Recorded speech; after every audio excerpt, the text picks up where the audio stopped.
saudara-saudara kaum muslimin rahimakumullah. Kita menyaksikan peristiwa-peristiwa yang memilukan dan memalukan. PHK terjadi di mana-mana. Pengangguran meningkat, harga-harga membumbung tinggi, daya beli rakyat semakin lemah. Sementara di bidang politik, kejadian-kejadian memberikan indikasi bahwa persatuan dan kesatuan kita sebagai bangsa dewasa ini tengah berada dalam ujian yang berat. Pada jumpa kita kali ini, tanpa bermaksud untuk mencari kambing hitam dari bencana yang kita hadapi, saya ingin menyampaikan sebuah hadis yang diriwayatkan oleh Imam At-Tabarani dari Ibnu Abbas bahwa Rasulullah sallallahu alaihi wasallam bersabda, "Khamsun bi khamsin." Ada 5 perkara yang dapat menimbulkan 5 macam bencana. Mari kita renungi hadis ini satu demi satu sebagai bahan introspeksi buat kita semua dalam menghadapi bencana yang tengah berlaku sekarang ini. Yang pertama, manaqasa qaumul ahda illa sullita alaihim aduwwuhum. Apabila suatu kaum sudah mengingkari janjinya, maka mereka pun akan dikuasai oleh musuh-musuh mereka. Sederhana saja nampak kalimat dalam hadis ini. Apabila orang sudah mengingkari janji, mereka akan dikuasai oleh musuh-musuh mereka sendiri. Dan musuh kita yang paling utama saat ini adalah kemiskinan dan kebodohan. Kenapa itu terjadi? Karena kita mengingkari janji kita sendiri. Di saat awal-awal berdirinya Orde Baru, kita pernah berjanji untuk melaksanakan Pancasila dan Undang-Undang Dasar 45 secara murni dan konsekuen. Kita berjanji bahwa kita akan menegakkan pemerintah yang bersih dan berwibawa. Itu semua pada permulaannya. Waktu demi waktu berjalan, kita lupa dengan janji yang kita ucapkan itu. Ketuhanan yang Maha Esa kita ucapkan, tapi kesetanan yang luar biasa yang kita lakukan. Kemanusiaan yang adil dan beradab yang kita dengungkan, tetapi kemanusiaan zalim dan biadab yang kita praktekkan.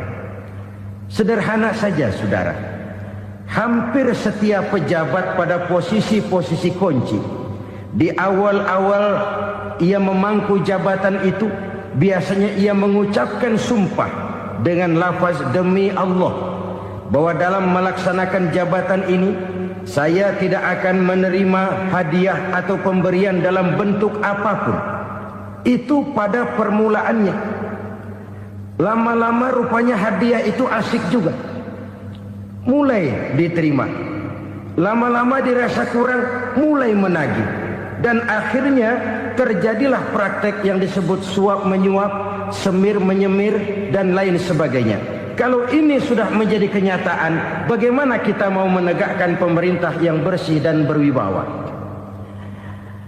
Undang-Undang Dasar 45 menyatakan bahwa bumi, air, dan seluruh kekayaan negara dikelola oleh negara bagi sebesar-besar kemakmuran rakyat. Yang terjadi adalah bahwa kita merasa mewakili rakyat untuk menikmati harta dan kekayaan negara, sehingga rakyat banyak tidak bisa ikut menikmatinya. Menumpuklah harta itu sehingga terjadilah pepatah, gunung ditimbun, sumur digali. Yang kaya semakin kaya, yang miskin semakin terpuruk.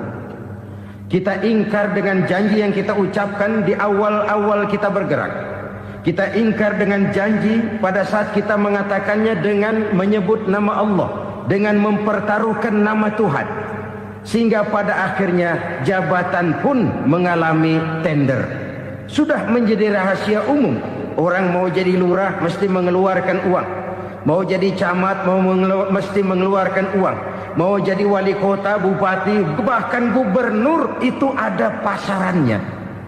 Secara logika, Kalau orang memperoleh satu jabatan karena banyak mengeluarkan uang, tentu pada saat ia mengeluarkan uang, ia sudah punya pemikiran, modal pasti pulang, modal pasti kembali.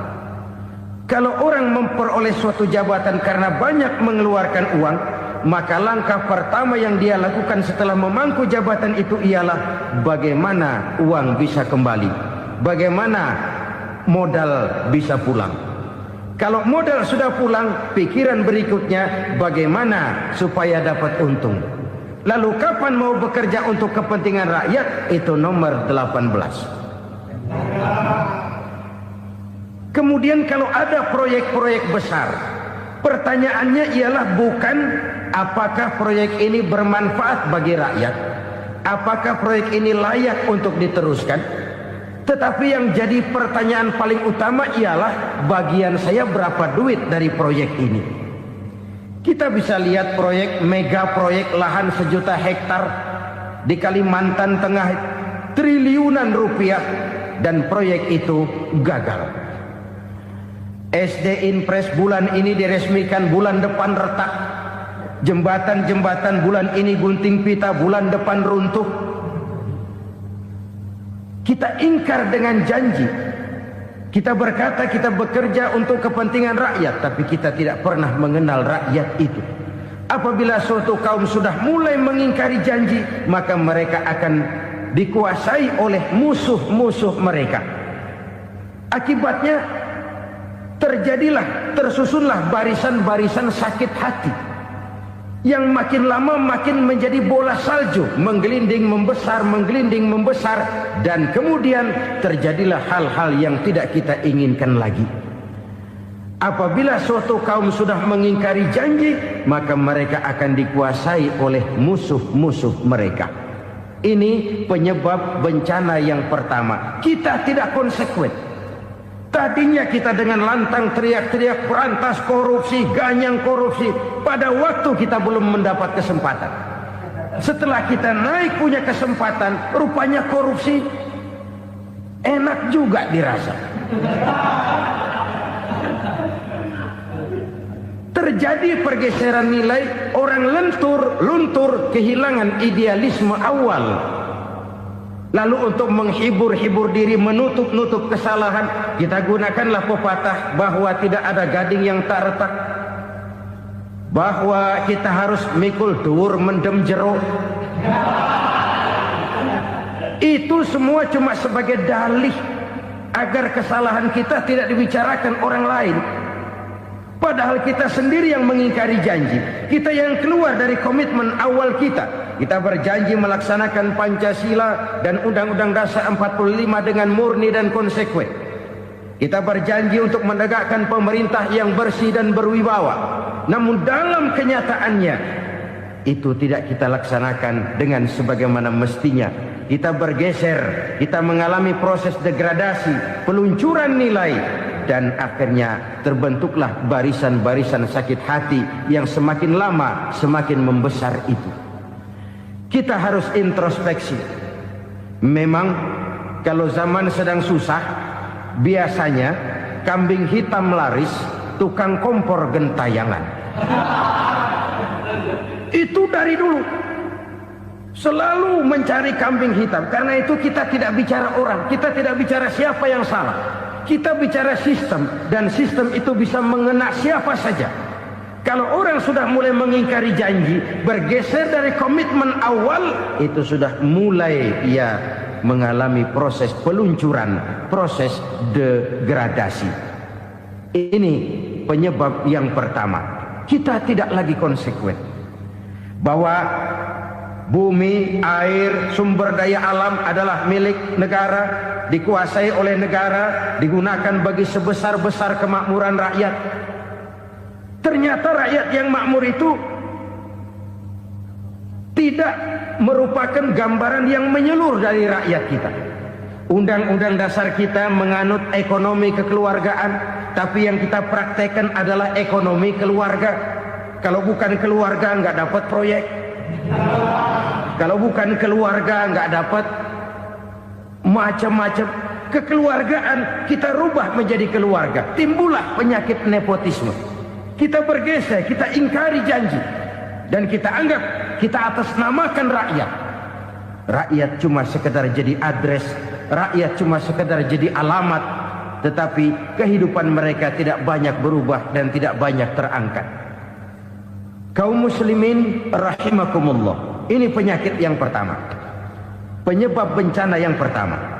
Yang kedua kata Nabi, wa ma hakamu bighairi ma anzalallah. Apabila hukum yang diterapkan sudah tidak lagi bersumber dari hukum Allah, illa fasha fihimul faqru, maka akan bertebaranlah kemiskinan di mana-mana. Ini artinya apa?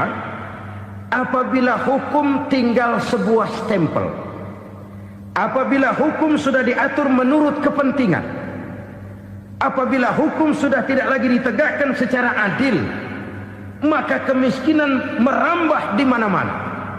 Hukum diatur menurut selera orang yang sedang berkuasa, maka yang benar bisa jadi salah, yang salah bisa jadi benar. Hukum dalam kenyataan hidup berlaku seperti pisau. Pisau itu kan saudara lihat, yang namanya pisau dimanapun itu tajamnya ke bawah, ke atas tumpul. Kalau hukum itu, kalau untuk rakyat, hukum itu tajam bukan main, cepat sekali dilaksanakan. Tapi giliran menengah ke atas, yang gedean dikit berbuat salah, hukum tumpul. Hukum pura-pura tidak dengar, akibatnya terluka rasa keadilan rakyat. Satu kasus rakyat diam, dua kasus rakyat diam, tiga kasus rakyat diam, kasus terakumulasi di hati rakyat, luka rasa keadilan, dan itu menjadi sumber bencana. Penjarahan, kita tidak setuju itu, tapi kita harus melihat kausalnya. Itu kan tidak berdiri sendiri. Itu kan karena terlukanya rasa keadilan rakyat, melihat kesempatan ini tidak merata. Kalau rakyat ini yang ngajukan kredit ke bank, walaupun jumlahnya cuma jutaan, ratusan ribu, susahnya 17 setan. Tapi ada orang-orang tertentu yang agunannya palsu, jaminannya palsu, bawa kata belece, bukan cuma miliaran, triliunan kredit bisa keluar. Terluka rasa keadilan, hilangnya kesempatan. Rakyat cuma dapat kesempitan, jarang dapat kesempatan. Dari lukanya rasa keadilan ini, memang ya entah lipstik, entah basa-basi, dibentuklah tim ini, dibentuklah badan pengawas ini, dibentuklah tim ini. Kalau membentur tahu, hancur tahu. Tapi kalau tim yang dibentuk membentur karang, bukan karangnya yang hancur biasanya, timnya yang bubar. Kenapa? Yang dibentur batu karang yang sangat keras. Kita main-main dengan hukum, kita tidak konsekuen dengan hukum, luka rasa keadilan, dan itu terakumulasi. Edi Tamsil, rakyat tahu, terakumulasi, menguap begitu saja. Kasus-kasus lain rakyat tahu, menguap begitu saja. Ketidakadilan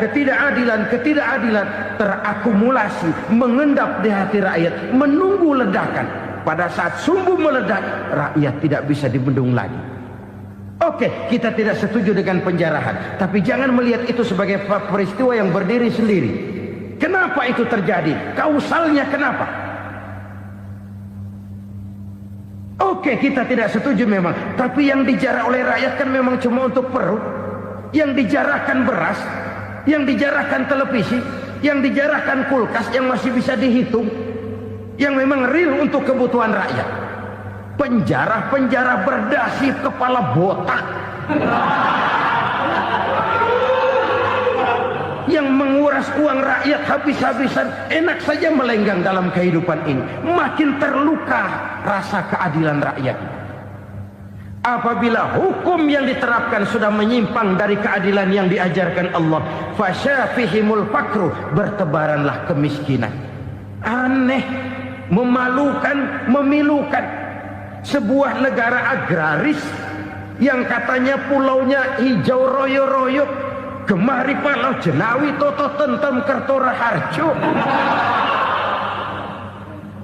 yang tahun 93 pernah mendapat penghargaan dari FAO, Badan Pangan Sedunia, sebagai negara yang berhasil dalam swasembada pangan. Sekarang ini kita terpaksa betul beli beras dari Vietnam, beli beras ke Kamboja, beli kedelai dari Kamboja. Kenapa? Lahan sawah kita habis ditanami pabrik. Teknologi kita, teknologi loncatan yang non-applied, tidak terpakai oleh kita. Lantas lahan yang tidak bisa kita tanami, kita paksakan lahan-lahan gambut menjadi tanah pertanian yang subur dengan biaya triliunan, dan kita gagal. Kita cari jarum dan kapak hilang. Kita mau jadi negara industri dengan loncatan teknologi yang maju, kita lupakan pola pijak kita sebagai negara agraris, dan akhirnya kita kecolongan. Lihatlah dewasa ini. Rakyat kita antri sembako di mana-mana. Di sebuah negara agraris. Ketidakadilan melahirkan kemiskinan. Kemiskinan moral dan kemiskinan material. Kemiskinan moral, rakyat nggak percaya lagi sama pejabat. Rakyat mengalami krisis figur. Orang alah lu ngomong dah sama ember.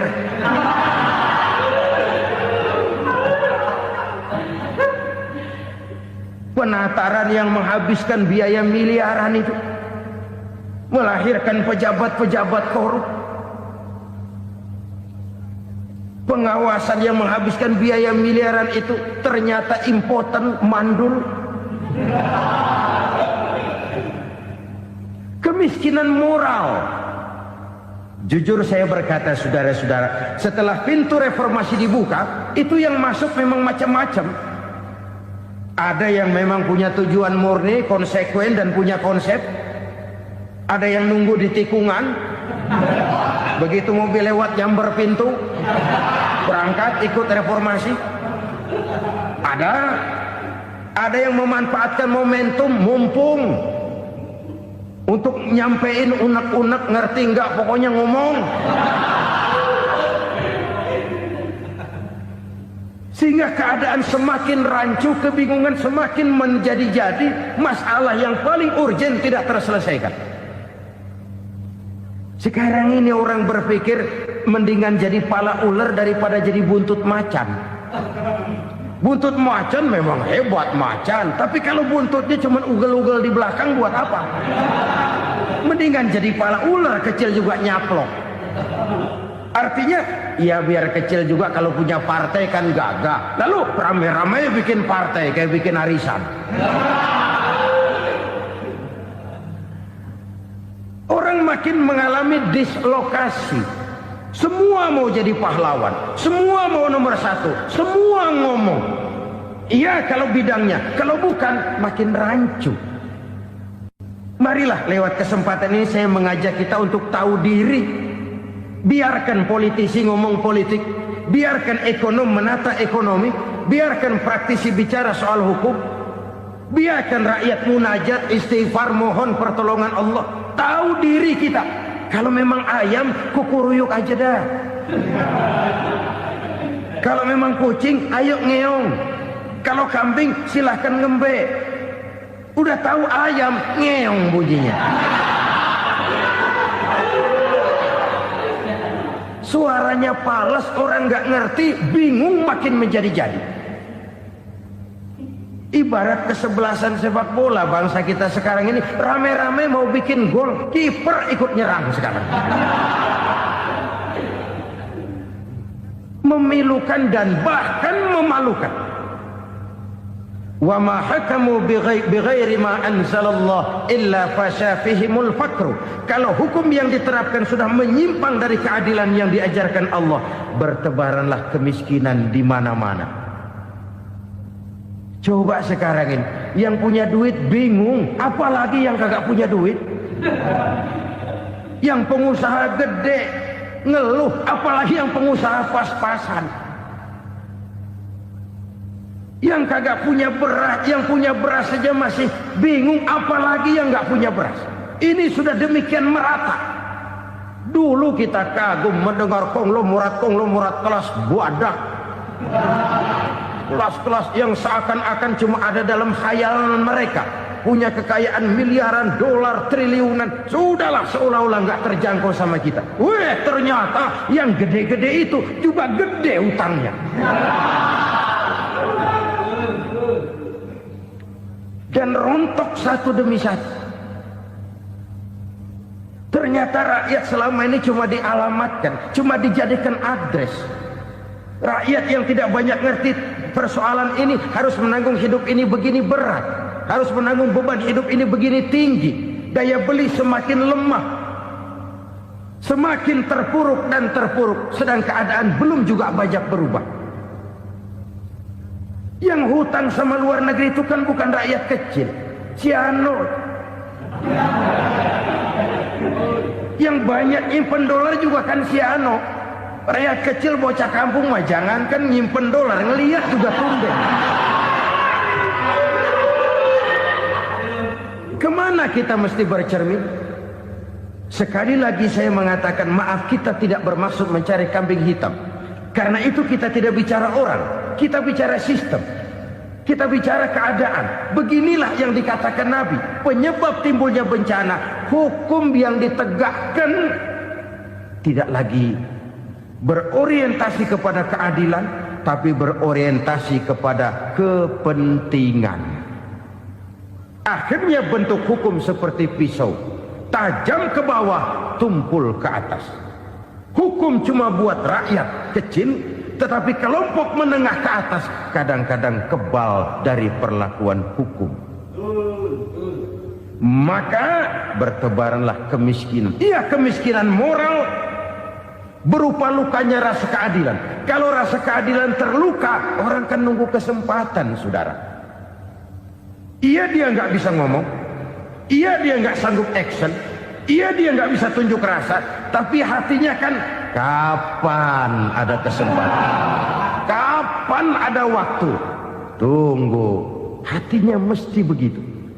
Sehingga begitu ada kesempatan, terjadilah hal-hal yang tidak terhindarkan.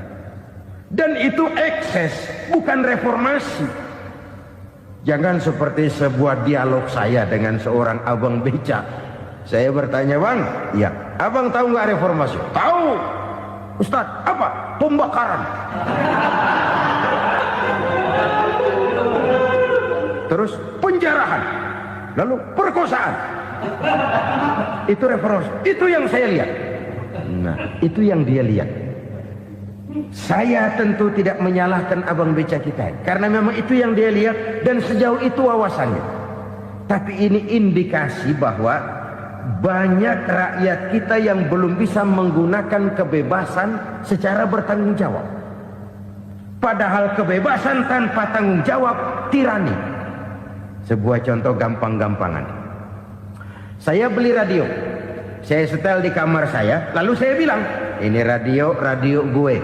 Yang beli gue, pakai duit gue setel di kamar gue, sekeras-kerasnya, gak ada urusan sama orang lain. Itu kata saya.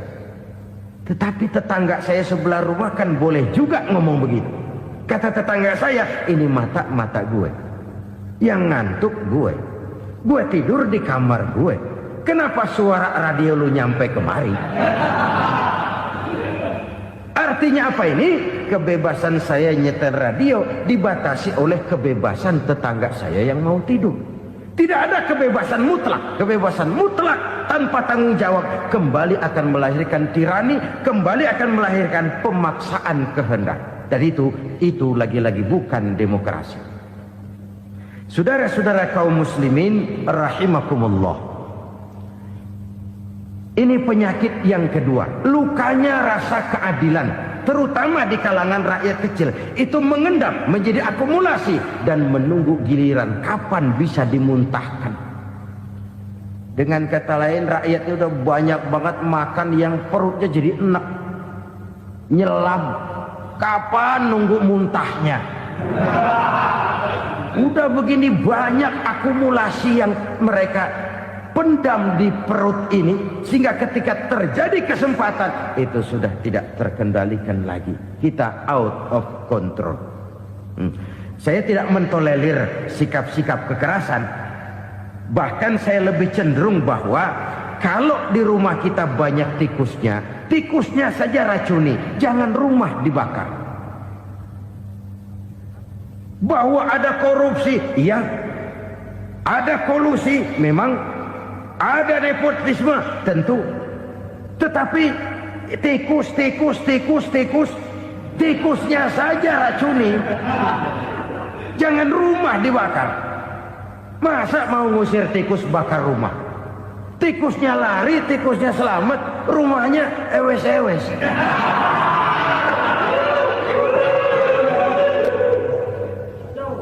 Tikus selamat, rumah nggak punya.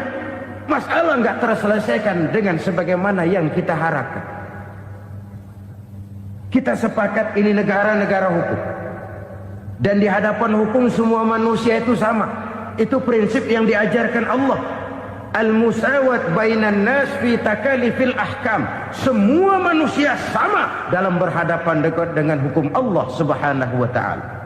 Kalau hukum sudah pandang bulu, itu jelas yang enak yang banyak bulunya. Siapa yang banyak bulunya? Monyet. Kalau hukum pandang bulu, monyet keenakan. Saudara-saudara kaum muslimin rahimakumullah, introspeksi.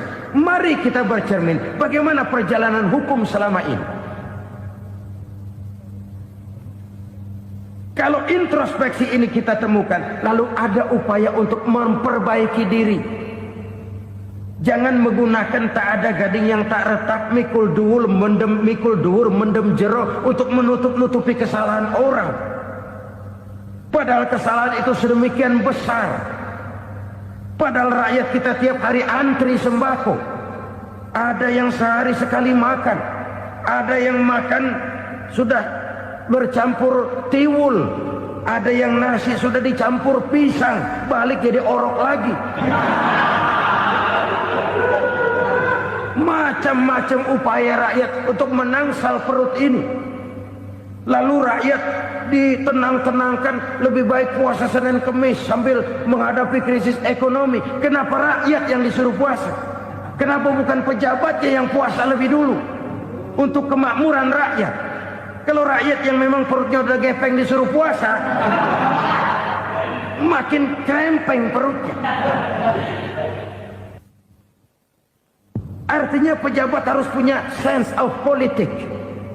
Ya, tidak, puasa itu kan tidak cuma Senin Kemis saja. Puasa itu puasa perasaan, puasa menghargai perasaan yang sedang kondisi yang sedang dihadapi oleh rakyat.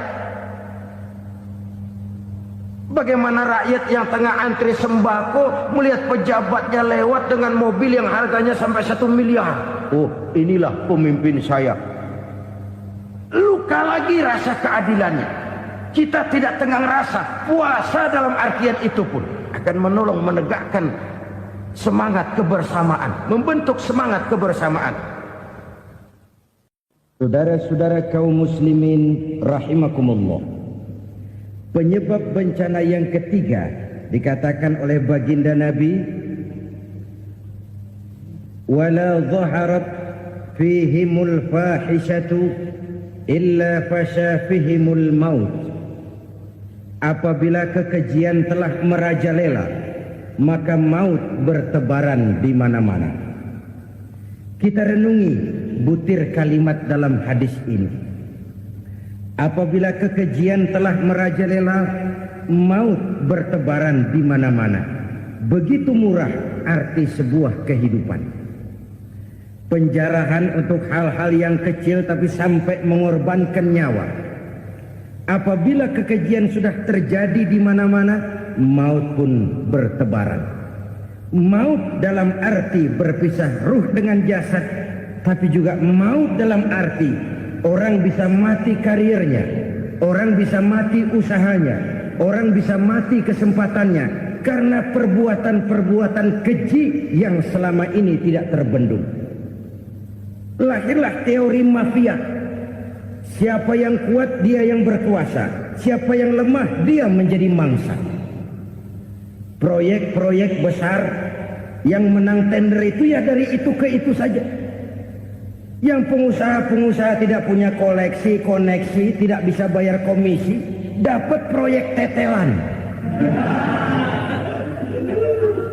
Ada dagingnya, dikit namanya juga tetelan.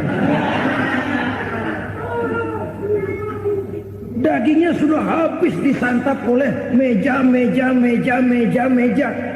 Sekian puluh meja dilalui, sekian puluh amplop dikeluarkan. Sehingga yang akhirnya ya tinggal tetelan itu tadi. Maka kualitas pekerjaan pun sudah bukan lagi jadi masalah.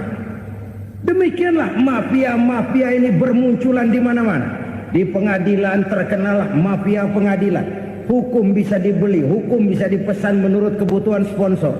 Mafia peradilan, mafia politik, mafia ekonomi, bahkan mafia agama yang menggunakan agama sebagai kedok, menggunakan agama sebagai dalih, menggunakan agama sebagai topeng untuk melancarkan maksud-maksud politiknya pun tidak tertutup kemungkinan. Apabila kekejian telah merajalela, maut bertebaran di mana-mana.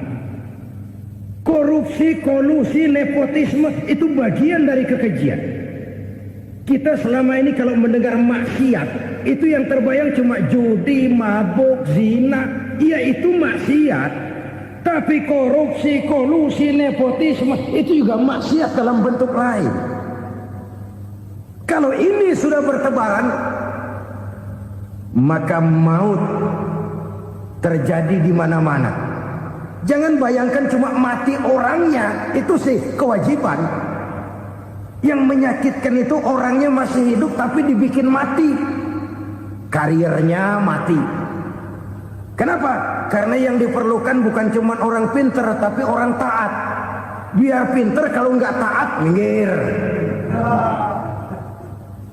Biar bodoh, kalau taat bisa nyenangin atasan, bisa nyemir, nyemur. Kumaha juragan wae ayo nama. Itu yang kadang-kadang dapat penghargaan. Tidak ada prestasi kerja kecuali bikin senang orang di atas. Kita lihat di desa-desa jalan rusak. Kalau ada berita pejabat anak mau turun, jalan rata sekali. Sampai tanah dari mana aja dikeruk buat ngeratain tuh jalan. Pejabat pulang legok lagi jalanan. Katanya kita kerja buat rakyat, nyatanya kita cuma melayani atasnya. Kenapa? Terjadi lingkaran setan. Seperti kata lagu Dul Sumbang itu. Mahasiswa takut sama dosen, dosen takut sama dekan, dekan takut sama rektor, rektor takut sama menteri, menteri takut sama presiden, presiden takut sama mahasiswa. Lah muter balik lagi. Lingkaran setan. Lingkaran setan. Saudara-saudara kaum muslimin rahimakumullah. Kekejian yang merajalela, praktek-praktek mafia yang tertuang dalam kehidupan sehari-hari menyebabkan orang mati karirnya, jasad masih hidup, karir mati, itu menyakitkan. Mati bisnisnya. Rakyat kecil pernah senang ketika cengkeh booming, harganya bagus, rakyat banyak yang pergi haji. Lalu mau ditata, lahir tata niaga cengkeh, malah amburadul. Harga cengkeh jatuh, petani cengkeh kecil menjerit. Siapa yang untung? Segelintir orang. Masihkah kita pakai atas nama rakyat untuk kepentingan nasional? Padahal yang nyanyi cuma segelintir orang.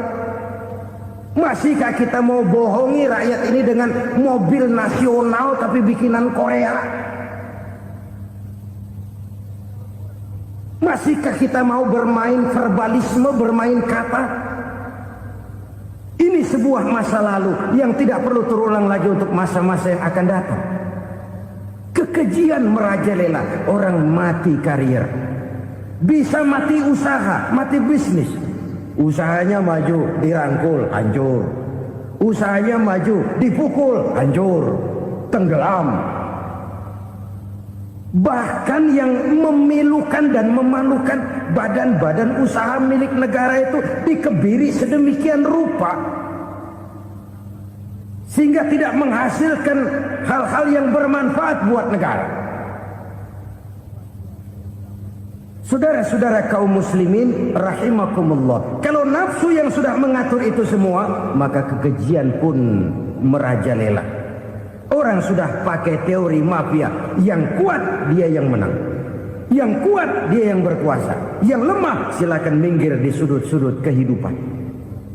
Kalau kekejian seperti ini merajalela, maut bertebaran di mana-mana. Banyak orang mati karirnya, banyak orang mati usahanya, banyak orang mati imajinasinya. Sekarang ini dalam dunia seni, yang banyak karyawan seni, bukan seniman. Seniman itu kan dilahirkan. Lain seniman, lain karyawan seni. Sekarang yang banyak karyawan seni, bukan seniman. Mati karir, mati imajinasi, mati improvisasi.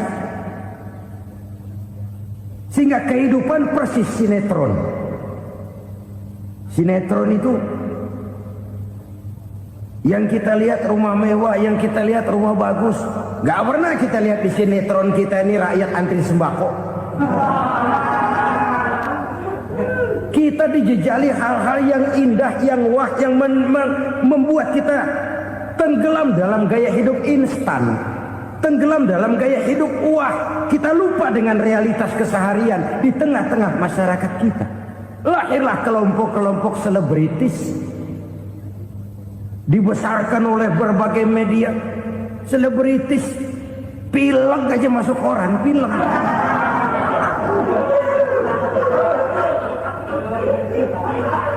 Rakyat yang pingsan antri beras nggak masuk koran.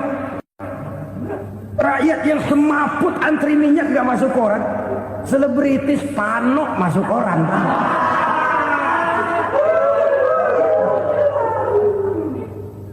Kita besarkan hal-hal kecil, kita kecilkan hal-hal besar. Kenapa? Kita mengejar oplah. Kita profit oriented, tidak lagi berorientasi kepada realitas hidup yang kita hadapi ini. Kalau kekejian sudah merajalela, kata Nabi, maka maut bertebaran di mana-mana. Maut dalam artian maut, coba lihat sekarang begitu murah nyawa. Karena 1000 perak orang mau nusuk bunuh. Karena beras seliter orang khilaf, begitu murah kehidupan. Tapi kekejian dalam bentuk korupsi, kolusi, nepotisme, kekejian dalam bentuk itu mematikan karier, mematikan bisnis, mematikan imajinasi, mematikan kreativitas.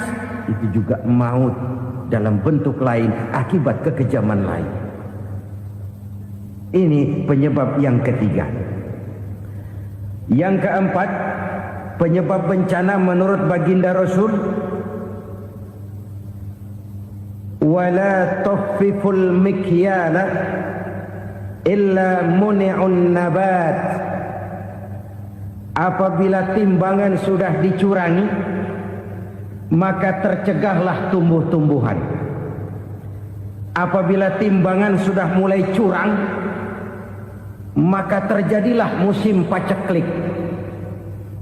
Apabila bisnis sudah bergaya mafia tadi itu, kecurangan-kecurangan terjadi, tender di balik pintu, yang dimenangkan cuma kelompok-kelompok yang bisa memberikan presentasi yang besar, muni'un nabat, terjadilah paceklik. Paceklik, panen gagal, wereng ya wereng, kemarau panjang it's okay, air sulit iya, tetapi kan semua itu ada yang ngatur. Kemarau ada yang ngatur, belalang itu ada yang ngatur, air itu juga ada yang ngatur. Yang ngatur itu yang serba maha. Kalau ia murka melihat kecurangan timbangan, Allah itu kalau murka kan gampang saja, tinggal komandoin balang, lang, hancurin tuh sawah. Konvoy belalang, konvoy. Allah tinggal ngutik angin El Nino. Mampir lo ke Indonesia, hujan nggak turun-turun, kemarau panjang. Jadi kalau musim kemarau kan namanya anginnya El Nino. Kalau musim hujan anginnya namanya La Nina. Cakep namanya, kejem orangnya. Saudara lihat Cina sekarang sedang kena La Nina, banjir besar, ribuan orang meninggal. Dia mah ribuan mati kagak berasa, rakyatnya miliaran. Bangladesh lagi ngalami La Nina, India lagi ngalami La Nina. Angin, hujan, kemarau, belalang itu kan ada yang ngendaliin. Kuncinya bukan di belalangnya, kuncinya bukan di peredaran matahari berputar, kuncinya di atas yang mengatur semua itu. Kalau timbangan sudah mulai curang, pengusaha sudah nggak mau jujur, apa nggak bikin perut jadi mual? Begitu rakyat antri sembako pingsan nggak dapat beras, sementara beras ditumpuk-tumpuk sampai membusuk. Kemana hati nuraninya?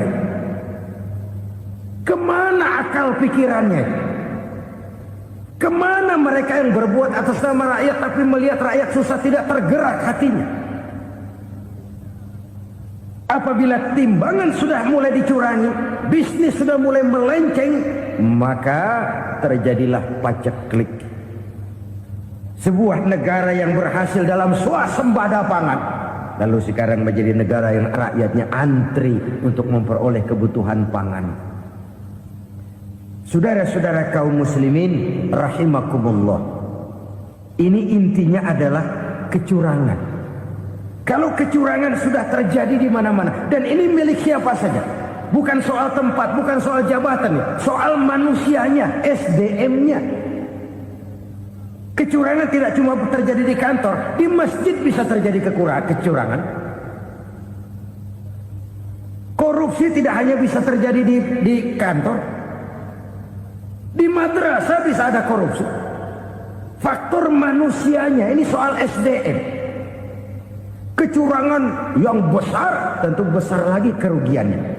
Kecurangan yang kecil, kecurangan sehari-hari, pedagang-pedagang kecil ngurangi timbangan, barang yang buruk dikatakan baik, yang baik dikatakan buruk, itu merugikan perorangan. Kecurangan yang besar merugikan bangsa dalam bentuk total, dalam bentuk seutuhnya. Nah, kecurangan-kecurangan seperti ini rakyat kan lihat, rakyat kan tahu, dan itu kembali terakumulasi di sini, pegel. Dan jangan lupa, rakyat yang nggak ngomong itu, rakyat yang nggak bersuara itu, batinnya menjerit, jeritannya menggoncang aras, dan itu didengar Allah. Yadullah fauqal jamaah, kata Nabi. Tangan Tuhan di atas orang banyak. Jeritan hati rakyat menggoncang aras. Rakyat yang terlalu banyak dizolim, rakyat yang terlalu banyak dirugikan, ya rakyat yang terlalu banyak di atas namakan, menjerit batinnya, menggoncang aras, dan Allah bisa menggerakkan apa saja untuk membuat satu situasi. Allah bisa menggerakkan apa saja untuk membuat satu situasi. Saudara-saudara kaum muslimin rahimakumullah, ini faktor yang ketiga, timbulnya kecurangan. Faktor yang keempat maksud saya. Yang kelima, penyebab timbulnya bencana menurut baginda Nabi, wala muni'uz zakat wala muni'uz zakat illa hubbisa anhumul qatr. Apabila zakat enggan dibayar, maka tercegahlah qatrun. Qatrun ini kalau bahasa kita sembako. Maka tercegahlah kebutuhan-kebutuhan yang kita perlukan. Ini, kita tidak meragukan bahwa yang kita tuju adalah masyarakat yang adil dalam kemakmuran dan makmur dalam keadilan. Nah, antara kemakmuran dan keadilan ini memang sering tidak bisa berjalan seiring. Pada saat kemakmuran kita kejar, ekonomi kita pacu, ada nilai-nilai keadilan yang tertinggal. pada saat nilai keadilan kita tegakkan benar-benar, ada unsur-unsur kemakmuran yang terabaikan. Oke, kita bisa mengatakan kasus. Oke, kita bisa mengatakan itu sebagian kecil. Tapi kalau sebagian kecil, lama-lama kan jadi sebagian besar. Oke, kita mengejar kemakmuran. Pertanyaannya, kemakmuran untuk siapa? Oke, kita berikan kelompok tertentu kue yang besar dengan harapan nanti dia bagiin kuenya kepada yang kecil-kecil. Tapi kenyataan, mereka yang dapat kue besar akhirnya malah lupa diri dan lupa daratan. Mau makin besar, malah memeras yang kecil-kecil ini. Sekarang kan yang kecil modali yang besar. Ramai-ramai buka bank, ternyata kamuflase. Uang banknya untuk kredit perusahaannya sendiri. Nasabahnya rakyat kecil. Artinya apa? Rakyat kecil disuruh modalin orang yang udah gede. Ini kan sumber geledek urusan.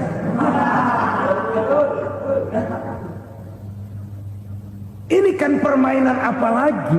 Rakyat kecil suruh modali yang gede. Nasabahnya rakyat kecil, kumpulkan uangnya di bank, kucurkan kredit kepada perusahaannya sendiri. Bukankah itu rakyat kecil suruh modali yang gede? Sudah begitu kejamkah kita untuk meraih keuntungan dengan mengorbankan orang kecil ini? Sudah tidak bicara lagi kah nurani kita melihat penderitaan orang yang semakin susah ini? Kalau zakat enggan dibayar, padahal zakat 2,5% saja, 2,5% saja. Kalau itu pun enggan, kalau zakat saja enggan, bagaimana pula yang namanya sedekah, bagaimana pula yang namanya infak, bagaimana pula yang namanya santunan, bantuan. Kadang-kadang lipstick nyumbang si nyumbang, cuman nyolongnya lebih gede. Ini namanya sumbangan lipstick. Buat lipstick itu kan buat ngumpetin bibir pucat. Itu fungsi utama lipstick. Buat ngumpetin korupsinya, nyumbang kegiatan-kegiatan sosial. Tapi yang dia korup lebih gede dari yang dia sumbangi. Lipstick kamuflase. Nepu kata anak sekarang.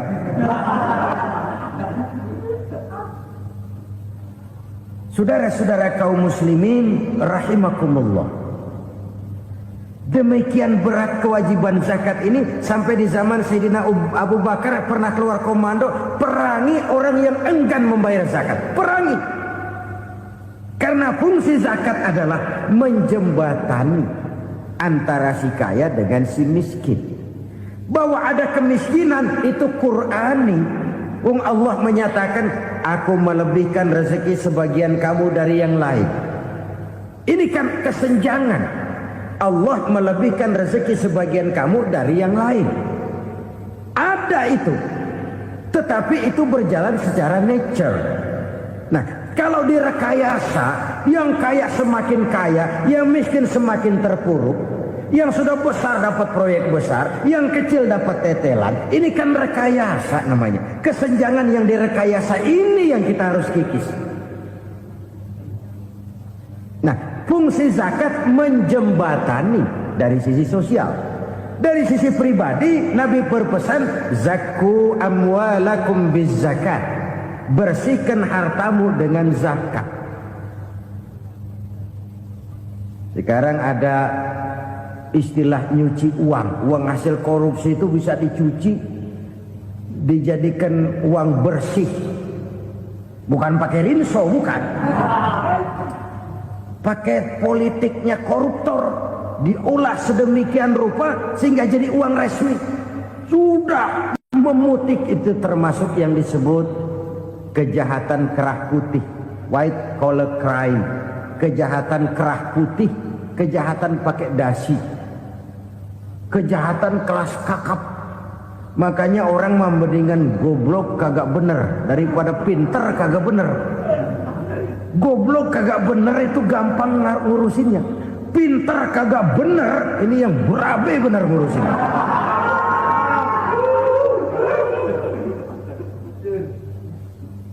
Kita bukan cuma perlu orang pinter kok di zaman sekarang. Kita perlu orang-orang bener yang punya komitmen, yang sesuai kata dan perbuatan, yang bisa merasakan apa yang dirasakan oleh rakyat, yang punya sense of politik yang tinggi, yang peka, yang penuh keterbukaan, yang punya wawasan dan pandangan jauh ke depan. Dari sisi pribadi, zakat itu membersihkan harta kita. Ya, dia tercampur dengan yang subuhat, dia bahkan mungkin tercampur dengan sedikit-sedikit yang haram. Itu zakku amwalakum biz zakat. Bersihkan hartamu dengan zakat itu. Pada sisi sosial ia menjembatani, pada sisi pribadi ia membersihkan harta kita. Karena itu kalau kita berdoa minta rezeki, syarat rezeki itu halalan thayyiban wasi'an. Enggak pernah kurang dari 3 itu. Halal, bagus, banyak. Halal, bagus, tapi sedikit, susah ngaturnya. Halal, banyak, tapi kurang bagus. Buat apaan? Bagus, banyak, tapi haram. Enggak ada artinya. Sebab kata Imamul Ghazali, kalau kau terlalu suka memakan makanan yang haram, dikunyah masuk ke dalam perut besar, digiling oleh perut besar, menghasilkan energi, menggerakkan sel-sel pembuluh saraf, kau juga akan cenderung berpikir yang haram. Kalau sudah cenderung berpikir yang haram, perbuatan pun akan mengarah kepada perbuatan-perbuatan yang haram. Dulu waktu kelompok Jimbaran 200 konglomerat Indonesia kumpul, dihimbau supaya sekian persen kasih pengusaha-pengusaha lemah. Itu kan cuma sekedar belas kasihan, tidak banyak menolong keadaan. Dan bukan itu yang diperlukan pengusaha-pengusaha kecil. Yang diperlukan adalah berikan kami kesempatan seperti mereka dapat kesempatan. Berikan kami peluang seperti mereka juga dikasih peluang. Kalau cuma dikasih 100 juta, 200 juta hari ini, usaha kami nggak ada prospeknya, peluang kagak ada, kan sama juga bohong. Diceburin ke kali, disuruh berenang, tangan diikat, mendingan mampusin ketahuan. Ayo berenang, berlomba, tangan diikat, kaki diikat. Sama saja nyuruh mati. Jadi jangan kasih ikannya, kasih kailnya. Yang diperlukan pengusaha kecil menengah ke bawah itu bukan cuma sekedar belas kasih dari konglomerat-konglomerat besar. Berikan kami peluang seperti mereka juga dapat peluang. Berikan kami kesempatan seperti mereka dapat kesempatan. Berikan kami kredit dengan kemudahan seperti mereka juga kalau minta kredit begitu mudahnya.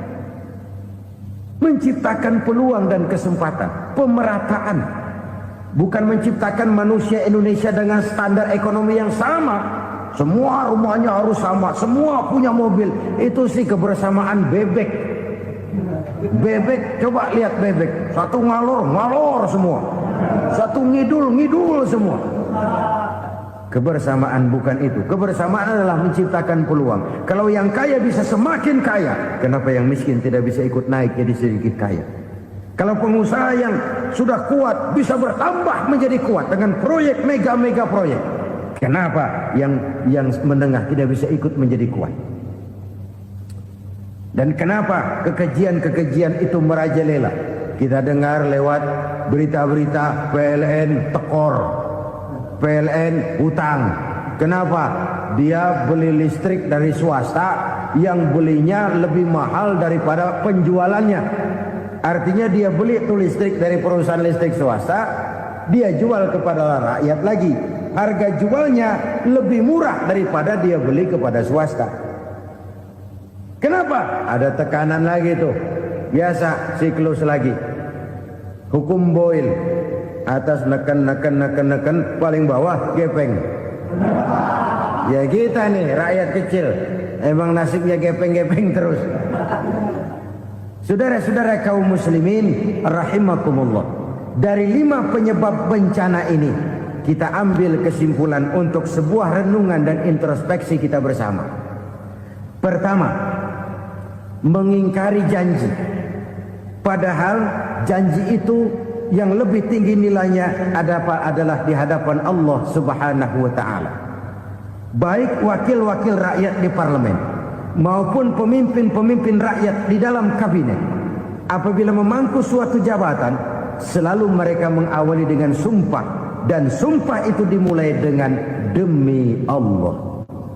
Sadarkah kita pada saat itu kita ucapkan bahwa kita sudah mempertaruhkan Allah untuk jabatan yang kita pegang? Kita sudah mempertaruhkan nama Allah untuk posisi yang dipercayakan kepada kita. Sadarkah kita bahwa menyia-nyiakan itu satu dosa yang sangat besar, yang tidak hanya kepada Allah tetapi juga kepada rakyat yang kita wakili, kepada rakyat yang kita pimpin.